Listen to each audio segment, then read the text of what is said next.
एक महत्त्वाची बातमी, शिवसेनेच्या चिन्हासाठी ठाकरे गटाची पुन्हा सुप्रीम कोर्टात धाव।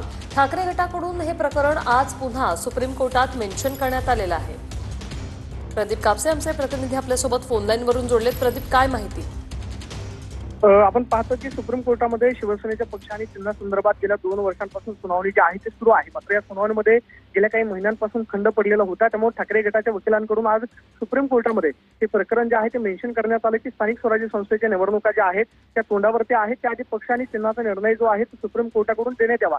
मात्र आज सुप्रीम कोर्टानं ज्यावेळेस हे प्रकरण मेन्शन केलं त्यावेळेस वकिलांना स्पष्टीकरण दिलेलं आहे की ज्या तारखेला हे प्रकरण बोर्डवरती येईल त्यावेळेस सुनावणी होईल। 16 जुलैला सध्या तरी कम्प्युटर लिस्टेड जे आहे ते हे प्रकरण सुप्रीम कोर्टाच्या बोर्डवरती लिस्टेड दाखवते। त्यामुळे 16 जुलैला ही सुनावणी जी आहे ती होण्याची शक्यता आहे। आज सुप्रीम कोर्टानं सांगितलेलं आहे की लवकरात लवकर आम्ही ही तारीख जी आहे ती देऊ।